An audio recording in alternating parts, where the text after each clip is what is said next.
अस्सलाम वालेकुम एवरीवन, क्या हाल चाल है। हमारा आज का लेक्चर है सिंस, फ्रॉम और फार के बारे में। इनको लेकर स्टूडेंट्स के माइंड में अक्सर कन्फ्यूजन्स रहती हैं। ख़ासकर उस वक्त काफ़ी उलझन बन जाती है जब वो इन सिंस, फ्रॉम और फार को प्रेजेंट परफेक्ट में यूज़ हुआ कहीं पर देखते हैं तो वो काफ़ी घबरा जाते हैं, क्योंकि उनके माइंड में ये होता है कि ये सिर्फ प्रेजेंट परफेक्ट कंटिन्यूस या पास्ट परफेक्ट कंटिन्यूस या फ्यूचर परफेक्ट कंटिन्यूस में आता है। लेकिन जब वो इनको सिंपल परफेक्ट में देखते हैं तो उनके लिए उलझन बनती है। तो आज का ये लेक्चर देखने के बाद इंशाल्लाह आपकी ये उलझन ख़त्म हो जाएगी। तो चलिए अपना लेक्चर शुरू करते हैं। जी स्टूडेंट्स, पहले हम समझ लेते हैं फार और सिंस को, इसके बाद हम फ्रॉम को समझेंगे। तो फार हम उस वक्त यूज़ करते हैं जब हमारे पास एक पीरियड ऑफ टाइम हो, यानी किसी गैर मुतय्यन वक्त की हम बात कर रहे हों तो हमने फार यूज़ करना होता है।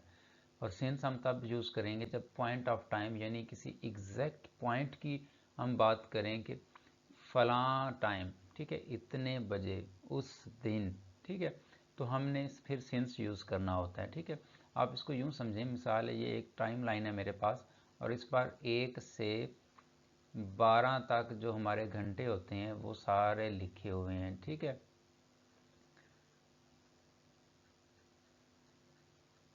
ठीक है, ये 12 घंटे यहाँ पे लिखे हुए हैं।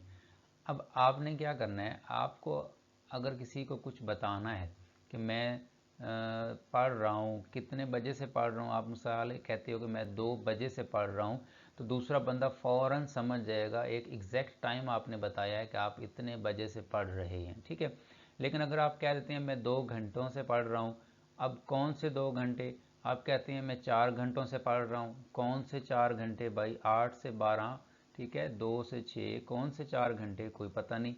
ठीक है, आप कहते हो कि मैं जनवरी से पढ़ रहा हूँ, तो ये एक एग्जैक्ट आपने महीना बता दिया कि मैं उस महीने से पढ़ रहा हूँ। ठीक है, लेकिन अगर आप कहते हो कि मैं 4 महीनों से पढ़ रहा हूँ, तो उसको नहीं पता चलेगा कि कौन से 4 महीनों से आपने पढ़ना शुरू किया हुआ है। ठीक है, तो अगर आप एक एग्जैक्ट टाइम बता रहे हो, एक आप मुतय्यन वक्त एग्जैक्ट टाइम बताते हो तो सिंस, और अगर एग्जैक्ट टाइम नहीं बता रहे, एक गैर मुतय्यन पीरियड बता रहे हो, तो फिर आप फार यूज़ करते हैं। ठीक है, एक आपको मैं इसकी ट्रिक बता देता हूँ, बहुत ही आसानी के साथ उसको आप जज कर पाएंगे कि यहाँ पे हमने सिंस यूज़ करना है या फार यूज़ करना है।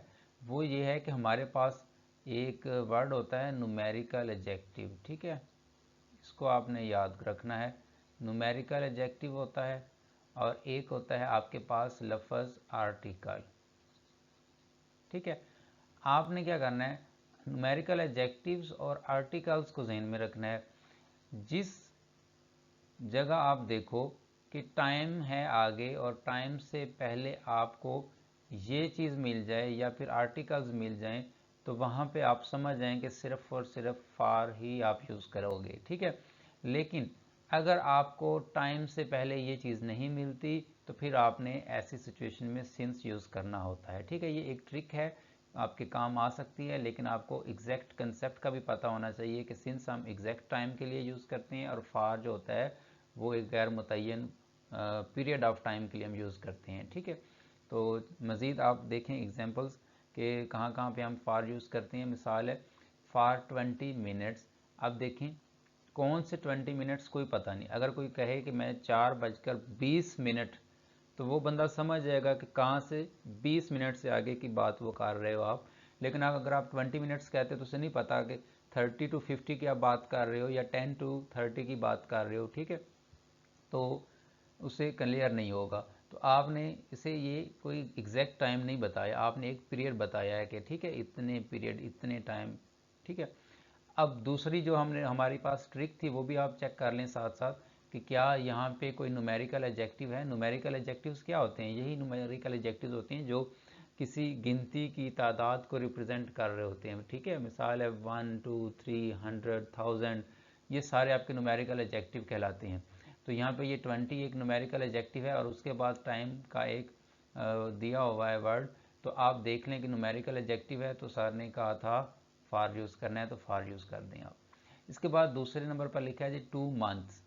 अब अगेन आप देखें कौन से 2 मंथ, कोई पता नहीं, साल में तो 12 महीने होते हैं हमारे पास, कौन से 2 महीने कोई पता ही नहीं है। ठीक है, तो ऐसी सूरत में भी आप पीरियड की बात कर रहे हो, आपको एग्जैक्ट टाइम नहीं बता रहे, तो आपने फार यूज़ करना है। और अब ट्रिक चेक करें तो ट्रिक भी यही कहती है कि आपने साथ एक न्यूमेरिकल एडजेक्टिव टाइम के साथ दिया हुआ है, तो इसका मतलब फार यूज़ सही हुआ है यहाँ पे। इसके बाद फार 3 ईयर्स, तो ये भी वैसे ही सेम चीज़ें आप फॉलो करते जाएं। ना तो ये पता है कि कौन से 3 साल, कोई पता नहीं, और ना, और साथ दूसरी जो हमारे पास ट्रिक थी वो भी फॉलो हो रही है कि न्यूमेरिकल एडजेक्टिव लगा है तो आप यूज़ कर लेंगे फार को। इस तरह से 4 डेज, 20 सेंचुरीज, आ लॉन्ग। देखें आर्टिकल्स हमारे पास क्या होते हैं, आ, एन और द, ये हमारे पास 3 आर्टिकल्स होते हैं। तो यहाँ पे आर्टिकल लगा हुआ है तो उसके बाद आपने क्या टाइम दिया हुआ है तो आप फार यूज़ कर लें। उसके बाद है जी फार एवर, याद रखिएगा एवर के साथ हमेशा हम फार ही यूज़ करते हैं, और ये वैसे भी काफ़ी बोला जाने वाला एक फ्रेज़ है, टाइम फ्रेज़ है, तो इसको आप, मुझे पता है, सही करोगे, गलत नहीं करोगे, फार एवर। ठीक है, तो ये चंद एग्जांपल्स थी जहाँ पे हमने फार यूज़ करना होता है। अब अगर मैं सिंस की बात करूँ तो सिंस एक एग्जैक्ट टाइम बताएगा। ठीक है, कब से जी, 9 AM से। ठीक है, 9 बजे से मैं ये काम कर रहा हूँ, 9 बजे से तुम जा रहे हो, 9 बजे से वो नहा रहा है। ठीक है, तो ये एक एग्जैक्ट टाइम बता दिया है कि कब से ये काम हो रहा है। ठीक है, सिंस संडे। ठीक है, संडे भी एक एग्जैक्ट टाइम है, हफ्ते में 7 दिन होते हैं और उन 7 में से एक दिन जो है आपने क्लियर बता दिया है कि ऐसा नहीं कहा कि 2 दिन, आपने बता दिया है कि जुमेरात, एतवार, ठीक है, संडे, मंडे, आपने एक एग्जैक्ट दिन नेम बोल दिया है। तो ऐसी सूरत में भी आप उसके साथ सिंस यूज़ करेंगे। और दूसरी चीज़ आपने ट्रिक भी देखते जाना है कि ना तो इसके साथ 9 AM के साथ हमारे पास कोई न्यूमेरिकल एडजेक्टिव लगा है और ना ही कोई आर्टिकल लगा है। इसी तरह संडे के साथ भी ना कोई न्यूमेरिकल एडजेक्टिव है और ना ही कोई आर्टिकल यूज़ किया गया है। अगस्त मंथ ऑफ द ईयर है, इसके साथ भी आप देख लें ना कोई न्यूमेरिकल एडजेक्टिव है ना ही कोई आर्टिकल यूज़ किया गया है, और अगस्त एक एग्जैक्ट मंथ का नेम बोला गया है, तो इसके साथ आप सिंस ही यूज़ करेंगे। 1992 1992 की बात कर रहा है। 1992 पाकिस्तान की तारीख में एक काफ़ी यादगार साल रहा है और शायद तकलीफ़दा भी बन चुका है अब। वैसे मेरी बर्थडे भी शायद इसी साल की है, 1992। ओके, इसके बाद है जी सिंस आई लेफ्ट जॉब। अब यहाँ पे आप ये चीज़ चेक कर लें कि सिंस आई लेफ्ट जॉब, तो ये भी एक एग्जैक्ट पॉइंट है, कोई एक ख़ास वक्त था, वो जो आपने जिस वक्त कोई जॉब छोड़ी, कोई दिन ख़ास होगा, कोई ख़ास उस वक्त महीना चल रहा था, कोई ख़ास साल चल रहा था, घड़ी पे कोई ख़ास वक्त था जब आपने जॉब छोड़ दी, तो ये बिल्कुल एक एग्जैक्ट टाइम बता रहा है, और इसलिए यहाँ पे इसके साथ भी हम सिंस यूज़ करेंगे। और दूसरी चीज़, ना ही इसके साथ हमने कोई आर्टिकल यूज़ कर रखा है, ना ही कोई न्यूमेरिकल एडजेक्टिव यूज़ कर रखा है, तो ट्रिक भी सही चल रही है। Since the beginning of time, तो यहाँ पे आपने याद रखना है कि यहाँ पे आप क्या यूज़ करोगे, आपने यहाँ पे भी सिंस को ही यूज़ करना है। ठीक है, सिंस यूज़ होगा, और यहाँ पे आल दो आर्टिकल दा लगा है, तो लेकिन इसके बावजूद क्योंकि वो क्लियर बता रहा है कि जब से ये वक्त शुरू हुआ है, ठीक है, तो ये एक एग्जैक्ट आपका टाइम पीरियड बता रहा है, सॉरी एक एग्जैक्ट टाइम पॉइंट बता रहा है, तो आपने ऐसी सूरत में भी सिंस को ही यूज़ करना है। देखें, जो हमारे पास ट्रिक्स होती हैं ना, वो काफ़ी हद तक चलती भी हैं और बाज़ दफ़ा वो नहीं भी सही कारीगर साबित होती, तो इसलिए आपको साथ कंसेप्ट का भी पता होना चाहिए कि एग्जैक्ट टाइम बताया जाए, पॉइंट ऑफ टाइम, मुतय्यन वक्त हो, तो आप सिंस यूज़ करते हैं, और अगर ऐसा ना हो, कोई पीरियड ऑफ टाइम बताया जाए कि इतने से लेकर इतने तक, ठीक है, देखिए यहाँ पे लिखा हुआ है कि स्टार्ट होने से एंड तक, ठीक है, ये पीरियड बनता है, तो अगर पीरियड बताया गया तो फार, और अगर जस्ट एक पॉइंट ऑफ टाइम बताया गया कि इतने बजे, कब तक हुआ वो साथ नहीं बताया गया, एंडिंग क्लोजिंग टाइम साथ नहीं दिया गया कि ये काम इतने बजे शुरू हुआ और इतने बजे ख़त्म हुआ, क्लोजिंग टाइम साथ नहीं दिया गया, तो आप ऐसी सूरत में सिंस को इस्तेमाल कर लेते हैं। मैं उम्मीद करता हूँ आपको यहाँ तक बिल्कुल समझ आ गई होगी। इसके बाद अगली चीज़ हमने जो समझनी है वो ये है कि जो हमारे पास ये फार होता है ना, फार आप हर तरह के टेंस में यूज़ कर लेते हैं, ठीक है।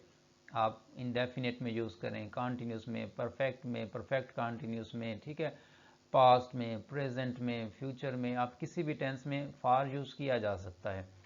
लेकिन अगर मैं सिंस की बात करूं तो सिंस जो होता है वो सिर्फ परफेक्ट टेंसेस में ही यूज़ होता है, चाहे परफेक्ट सिंपल हो यानी प्रेजेंट परफेक्ट, पास्ट परफेक्ट, ठीक है, या परफेक्ट कॉन्टिन्यूस हो। ये सिंस जो होगा ये सिर्फ और सिर्फ परफेक्ट के टेंस में ही यूज़ होगा और किसी टेंस में यूज़ नहीं होता। तो ये चीज़ भी आपने एक याद रखनी है, क्योंकि आगे चल के हमारे पास जो सेंटेंसेस मैंने आप लोगों के लिए लिखे हैं उनमें ये चीज़ें आपके काफ़ी काम आने वाली हैं, ये रूल्स। तो आप इन्हें ज़हन में रखिएगा और हो सके तो साथ साथ नोट करते जाइए या स्क्रीनशॉट ले लें, ठीक है। तो आगे चलते हैं जी। अब हमारे पास क्या है, एक मिनट मैं ज़रा इसको रेज कर लूँ। अब हमारे पास क्या है जी, वो कहता है सिंस दे आर वेटिंग। देखें ये हमारे पास सिंस को लेकर फार का जो कंसेप्ट था वो बस इतना ही था जितना हमने पढ़ लिया, लेकिन सिंस क्या करता है, सिंस के साथ थोड़ी सी चीज़ें आपने और भी समझनी है। अब फिक्र आपके सामने लिखा है, आप गेस करें कि क्या ये सही लिखा है।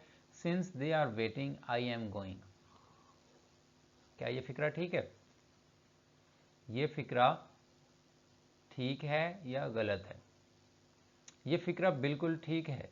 अब आप घबरा सकते हैं, आप घबरा जाएंगे क्योंकि आपने अभी यही क्वेश्चन करना है, मुझे पता है कि सर आप तो कह रहे थे कि सर ये जो होता है सिंस ये सिर्फ परफेक्ट के टेंस में यूज़ होता है और यहाँ पे तो ये कॉन्टिन्यूस का टेंस है तो यहाँ पे सिंस लगा हुआ है, और आप फिर भी कह रहे हैं कि ये सेंटेंस भी ठीक है। तो बच्चे बात ये है कि सिंस परफेक्ट टेंस में सिर्फ उस वक्त यूज़ होता है जब आप इसके बाद कोई टाइम लिख रहे हो, ठीक है। अगर टाइम आप नहीं लिख रहे तो फिर ये सिंस जो होता है वो यूज़ हो सकता है किसी भी टेंस में, ठीक है। मैं रिपीट करता हूँ अपनी बात, अगर आप सिंस टाइम बताने के लिए यूज़ कर रहे हो तो सिर्फ सिर्फ परफेक्ट टेंसेस में होगा, चाहे वो कॉन्टिन्यूस हो या परफेक्ट सिंपल हो। लेकिन अगर वो सिंस का आप इस्तेमाल टाइम बताने के लिए नहीं, कोई वजह बताने के लिए यूज़ कर रहे हो, क्योंकि सिंस हमारे पास दो तरह से यूज़ होता है। टाइम बताने के लिए भी हम सिंस को यूज़ कर लेते हैं, और इसके अलावा हम कोई काम की जो रीज़न होती है, काज होती है, उसको बताने के लिए भी हम सिंस का इस्तेमाल करते हैं। तो जब सिंस के बाद टाइम दिया हो तो तब तो सिर्फ और सिर्फ आपने ये परफेक्ट टेंसेस में ही यूज़ करना है, ठीक है। लेकिन अगर सिंस के साथ टाइम नहीं, कोई काज दी गई है कि ऐसा काम इसलिए हुआ क्योंकि आपने ये किया, यानी कोई ना कोई काम की रीज़न दी है अगर साथ, तो ऐसी सूरत में आप सिंस को किसी भी टेंस में यूज़ कर सकते हैं, ठीक है। तो since they are waiting I am going, वो कह रहा है क्यों वो जा रहा है, आई एम गोइंग वो जा रहा है, क्यों जा रहा है, क्योंकि वो लोग इंतज़ार कर रहे हैं, ठीक है। तो उसके जाने की काज इधर दी हुई है, तो ऐसी सूरत में आप इसको यूज़ कर सकते हैं किसी भी टेंस में, ठीक है। और ये भी याद रखिएगा कि जब आप काज बताने के लिए सिंस का इस्तेमाल करते हैं तो फिर आप जो टेंस इस तरफ यूज़ करेंगे सिंस के साथ, वही टेंस आप दूसरी क्लास में भी यूज़ करेंगे। इसके बाद है जी, since he studies abroad I don't call him, क्योंकि वो बाहर के मुल्क में पढ़ता है, कहीं दूर पढ़ता है, तो इसलिए वो कह रहा है कि मैं उसको कॉल नहीं करता। तो अब ये भी देखें कि ये उसको कॉल क्यों नहीं करता, उसकी रीज़न उसने इधर हमें बताई है, क्योंकि वो दूसरे मुल्क में पढ़ रहा है तो इसलिए वो उसको कॉल नहीं करता। तो यहाँ पे भी वो उसको टाइम नहीं बता रहा सिंस, हमें यहाँ पे सिंस जो है एक काज बता रहा है, ठीक है। तो काज बता रहा है, तो ऐसी सूरत में भी आप सिंस को किसी टेंस में यूज़ कर लेंगे। और यहाँ पे आप देख रहे हैं कि मैंने प्रेजेंट इंडेफिनिट में यूज़ किया हुआ है, और दूसरी क्लास भी आप चेक कर सकते हैं कि प्रेजेंट इंडेफिनिट में ही है। उम्मीद करता हूँ आपको समझ आ चुकी होगी कि काज के लिए सिंस अगर आप यूज़ कर रहे हो तो आप उसे किसी भी टेंस में यूज़ कर सकते हैं, लेकिन अगर सिर्फ टाइम बताने के लिए आप सिंस का इस्तेमाल कर रहे हो तो फिर वो सिर्फ परफेक्ट कॉन्टीन्यूस या फिर सिंपल परफेक्ट में ही यूज़ होता है। इसके बाद देखें जी, I build a new house since you sent me money. वो कहता है मैंने एक नया घर तामीर कर लिया क्योंकि आपने मुझे पैसे भेजे थे। तो ये भी आपका फिक्रा ठीक है क्यों? क्योंकि उसने क्यों नया घर तमीर किया है? क्योंकि उसने उसके बाद उसकी काज दे रखी है कि मैंने नया घर इसलिए तमीर किया क्योंकि आपने मुझे पैसे भेजे थे। तो ये जो है ये हमारी यू सेंट मी मनी ये काज है। तो आप ऐसी सूरत में सिंस को इस्तेमाल कर सकते हो पास्ट इंडेफिनिट में भी। अब इधर पास्ट इंडेफिनिट है सिंस के बाद, तो सिंस से पहले भी हमने देखा कि पास्ट इंडेफिनिट लगा हुआ है, वर्ब की दूसरी फॉर्म है। तो ये भी हमारा फिक्रा बिल्कुल ठीक है। इसके बाद है जी I built a new house since you sent me money. जी I built a new house since you sent me money. अब ये फिक्रा गलत भी है। एक ही फिक्रा है, सही भी हो सकता है गलत भी हो सकता है। अगर तो आप इसको काज बताने के लिए यूज़ कर रहे हो तो फिर तो ये ठीक है, लेकिन अगर इसी फिक्रे को मैं चेक करूं तो ये फिक्रा थोड़ा टाइम का भी हमें इजहार कर रहा है, बता रहा है। क्योंकि वो कह रहा है आई built a new house since you sent me money. वो कहता है कि मैंने उस वक्त घर तामीर किया जब आपने मुझे पैसे भेजे। ठीक है, तो एक तरह से हम इसको टाइम अगर एक्सप्रेशन के लिए सिंस का यहाँ पे मफहूम लें तो ऐसी सूरत में आप फिर इसको यहाँ पे ये जो सिंस से पहले वाली क्लास है इसको आप पास्ट इंडेफिनिट में नहीं बना सकते, क्योंकि हमने पढ़ा है अगर हम सिंस को टाइम के लिए यूज़ करें, हम इससे टाइम मुराद लें, तो ऐसी सूरत में हमने इसको सिर्फ परफेक्ट टेंस में बनाना होता है। तो मैं क्या करूँगा, इधर ये जो हमारा सेंटेंस है आई बिल्ट अ न्यू हाउस, इसको अगर आपने करेक्ट करना है तो आपको लिखना पड़ेगा I have built a new house since you sent me money. ठीक है, तो ये हमारा फिक्रा ठीक हो जाएगा। याद रखिएगा जब सिंस आपका यहाँ पे हमने ये पढ़ा था since I left the job, ये उसी तरह का यहाँ पे फिक्रा दिया गया है। ठीक है, तो ये जो हमारा फिक्रा है ये भी सेम उसी की एक एग्जांपल है जो हमने यहाँ पे पढ़ी है, since I left the job. ठीक है, तो यहाँ पे अगर मैं इसको आपको मज़ीद थोड़ा क्लियर करना चाहूँगा कि आपका सिंस अगर टाइम बताने के लिए फ़िक्रे के दरमियान में यूज़ हो, यानी एक क्लास इधर हो और दरमियान में सिंस आ जाए कंजंक्शन के तौर पर, और एक क्लास इधर हो और सिंस यहाँ पे टाइम को रिप्रेजेंट अगर कर रहा हो, तो आपने याद ये रखना है कि सिंस के बाद वाली जो क्लास होती है वो हमेशा पास्ट सिंपल में बनती है, और सिंस के साथ जो दूसरी क्लास होती है वो आपकी वो आपकी बनेगी प्रेजेंट के परफेक्ट में। याद रखिएगा पीपी, यहाँ से मुराद पीपी से मुराद प्रेजेंट परफेक्ट है और इधर पीएस से मुराद पास्ट सिंपल है। ठीक है, तो ये चीज़ आपने याद रखनी है। इसके बाद है जी he has lived a humble life since his father has died. अब इसमें चेक करें उसने एक आजिज़ाना ज़िंदगी गुजारी है क्योंकि उसके अबू की वफ़ात हो गई है। ठीक है, तो ये सेंस नहीं बन रहा। यहाँ पे वो ये कहना चाह रहा है कि जब से उसके अब्बू की वफ़ात हुई है उसने एक सादा ज़िंदगी गुजार रहा है या गुजारी है। ठीक है, अच्छा अब यहाँ पे इसको ये आप देखेंगे कि क्या कह रहा है वो, ही has lived a humble life. ठीक है, सिंस लगा है तो इस तरफ आपको परफेक्ट चाहिए, परफेक्ट लगा हुआ है, लेकिन सिंस के बाद अभी मैंने आपको बताया कि हमने क्या यूज़ करना होता है, पास्ट सिंपल यूज़ करना होता है। तो आपको यहाँ से हैज़ रिमूव करना पड़ेगा।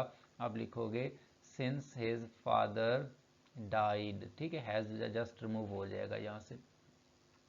अगर सेंटेंस यूँ होता कि जब से उसके अबू की डेथ हुई है वो सादा ज़िंदगी गुजार रहा है।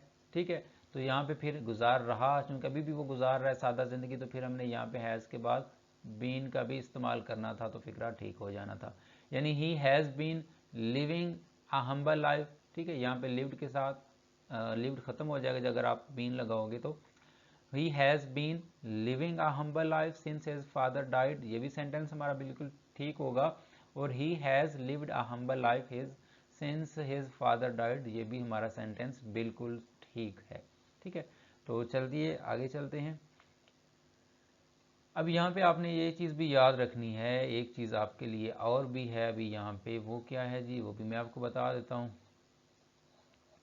वो ये है कि आपने क्या करना होता है, मैंने आज जैसा कि आपको शुरू में कहा था कि मैं बताऊंगा आपको बाद में, वो ये है कि सिंस जो होता है ना, सिंस की जगह पे हम फ्रॉम को भी इस्तेमाल कर सकते हैं। ठीक है, सिंस की जगह पे फ्रॉम को भी इस्तेमाल कर सकते हैं। जहाँ जहाँ पे हमने यूज़ किया सिंस को, वहाँ वहाँ आप फ्रॉम भी यूज़ कर सकते हो, लेकिन सिंस फ्रॉम की जगह पे नहीं आ सकता। याद रखिएगा, फ्रॉम तो सिंस की जगह पे जा सकता है, यूज़ हो सकता है, लेकिन सिंस फ्रॉम की जगह पे नहीं आ सकता। वो क्यों? वो इसलिए कि आप सिंस को सिर्फ प्रेजेंट या फिर पास्ट में आप सिंस का इस्तेमाल करते हो। ठीक है, सिर्फ प्रेजेंट या पास्ट में हमने क्या यूज़ करना होता है, सिंस को इस्तेमाल करना होता है। सिंस को हम फ्यूचर में कभी भी यूज़ नहीं करेंगे, और फ्यूचर में हमारे पास जो होता है वो सिर्फ और सिर्फ हमने यूज़ करना है किसको जी, फ्रॉम को। यानी अगर प्रेजेंट का कोई सेंटेंस है या पास्ट का भी कोई सेंटेंस है तो आपके पास ऑप्शन है, अगर वहाँ पे सिंस आ सकता है तो आप उसको फ्रॉम में चेंज कर सकते हो, फ्रॉम लगा सकते हो, सेंटेंस ठीक रहेगा। लेकिन फ्यूचर का, अगर फ्यूचर परफेक्ट कंटिन्यूस की मैं अगर बात करूं तो फ्यूचर परफेक्ट कंटिन्यूस में सिंस कभी भी नहीं आएगा, फ्रॉम आएगा। फार जो है ये वैसे ही आएगा सारे टेंसेस में, लेकिन फ्यूचर परफेक्ट कंटिन्यूस में सिंस नहीं आता, फार यूज़ करते हैं हम। तो ये चीज़ भी आपने याद रखनी है जी। एक टाइम दे रखा हो और उसके बाद आपके पास प्रपोजिशन टू लगी हो और आगे चल के फिर एक टाइम दे रखा है, तो याद रखिएगा ये जो टू होता है ना कि इतने से इतने तक, फलां से फलां टाइम तक, टू जो होता है ये सिंस के बाद हम कभी भी टू को यूज़ करके टाइम नहीं जोड़ते। याद रखना है आपने, सिंस के बाद आगे चल के टू प्लस टाइम नहीं आता कभी भी। अगर आपको कहीं पर ऐसा कुछ मिले तो वो समझ जाएं कि यहाँ पे गड़बड़ है भाई, सिंस नहीं आएगा वहाँ पे। ऐसी सूरत में आपने क्या करना होता है, देखें हमारे पास ऐसी सूरत में आपने सिंस की जगह पे क्या यूज़ करते हो, आप फ्रॉम को यूज़ करते हो, और आगे टू और फिर आगे दूसरा टाइम, यानी एक टाइम इधर, उसके बाद टू और एक टाइम इधर फिर। तो ऐसी सूरत में ये वाला स्ट्रक्चर आपने फॉलो करना होता है। ठीक हो गया? तो अब हमारा जो सेंटेंस था उसको चेक कर लें, किधर गया जी, किधर गया, ये रहा। अब इस सेंटेंस में क्या कह रहा है, he has been working since Monday to Friday. एक टाइम ये है, एक टाइम ये है, दरमियान में टू लगा है। तो टू का पेयर हमेशा फ्राम के साथ बनता है, तो इसलिए यहाँ से आपको सिंस को रिमूव करना पड़ेगा और यहाँ पे आपको फ्राम लिखना पड़ेगा, तो सेंटेंस हमारा ठीक हो जाएगा। इसके बाद he will have been waiting forever, he will have been future है तो जाग जाइएगा, आगे सिंस तो आना नहीं है। चलो शुक्र है सिंस नहीं है, फार है। अब फार, फार कौन से टाइम के साथ आता है वो भी आपने चेक करना है। अगर फार के बाद आगे लिखा होता फार हिज बर्थ, जब से वो पैदा हुआ है, तो फिर ज़ाहिर है फार बर्थ वो एक एग्जैक्ट टाइम है एक, ठीक है, तो उसके साथ फार नहीं आ सकता था, तो मैं फिर फार यहाँ से रिमूव करना पड़ता और फ्राम लगाना पड़ता, क्योंकि सिंस तो हम फ्यूचर में लगाते नहीं है। लेकिन चूंकि यहाँ पे एवर लिखा है और आपको तो पता है कि फार एवर हम अक्सर बोलते हैं, और फार फार ही यूज़ होता है एवर के साथ। अच्छा, ये सारी चीज़ें डिस्कस हम कर चुके हैं। अब एक चीज़ और मैं आप लोगों के साथ शेयर करना चाहता हूँ कि हमारे पास एक लफ्ज़ होता है लास्ट, ठीक है, और इसके बाद कोई टाइम दिया होगा, और एक लफ्ज़ होता है पास्ट और इसके बाद भी आगे कोई टाइम दे रखा होगा। अब ये जो दो आपके पास वर्ड्स हैं ना जी, लास्ट और पास्ट, और उसके साथ जब कोई टाइम आए तो इनके साथ आप सिंस का भी इस्तेमाल कर सकते हैं और इनके साथ आप फार का भी इस्तेमाल कर सकते हैं। ठीक है, दोनों ही आपके बिल्कुल ठीक हैं, कोई भी इनमें गलत नहीं है। लेकिन याद ये रखिएगा कि जब आपने सिंस का इस्तेमाल करना है तो बिल्कुल कुछ आपको करने की ज़रूरत नहीं है। लेकिन अगर आप लास्ट या पास्ट के साथ फार को इस्तेमाल करना चाह रहे हैं तो फिर आपको आर्टिकल दा दरमियान में ऐड करना पड़ेगा। मसलन मैं एक फिक्रा लिखता हूँ, आई हैव बीन स्लीपिंग, ठीक है, फॉर लास्ट ईयर। काफ़ी नींद पूरी कर रहा हूँ मैं, बहुत ज़्यादा सो रहा हूँ। तो I have been sleeping for last year. अब ये सेंटेंस हमारा गलत हो गया सिर्फ इस वजह से क्योंकि ये लास्ट एक वर्ड है और लास्ट के साथ आप फार अगर यूज़ करते हो तो आपको दा का इस्तेमाल करना मैंडेटरी है। अगर आप नहीं करोगे तो गलत हो जाएगा। या तो फिर आप यहाँ पे सिंस यूज़ करो या फिर आप फ्रॉम यूज़ करो, लेकिन अगर आप सिंस नहीं यूज़ करते, फार यूज़ करते हो, तो फिर फार के साथ आर्टिकल दा लाजमी आपको लगाना पड़ेगा, तो आपका सेंटेंस ठीक होगा। ठीक हो गया। तो ये थे आपके चंद सिंस और फार को लेकर रूल्स। इनमें अक्सर स्टूडेंट्स उलझे रहते हैं। और हाँ, अगर आपको कुछ कन्फ्यूजन रह रही हो तो मैं आपको रिकमेंड करूँगा कि हो सकता है आपको पहली दफ़ा वीडियो देखने से सारे लेक्चर में जो हमने रूल्स डिस्कस किए हैं वो समझ ना आए हों, क्योंकि सिंस और फार का कंसेप्ट काफ़ी उलझा देने वाला, कॉम्प्लिकेटेड है। तो आपको अगर कुछ उलझन रह रही हो तो आप एक दफ़ा लाजमी वीडियो को मुकम्मल देखने के बाद दोबारा देखिएगा, तो आपको चीज़ें समझ आने लग जाएंगी। ठीक है, फिर भी अगर ना आए तो फिर आप मुझसे कमेंट करके लाजमी पूछ लीजिएगा, मैं आपको उसका जवाब दे दूँगा। तो अपना ख्याल रखिएगा। अल्लाह हाफिज़।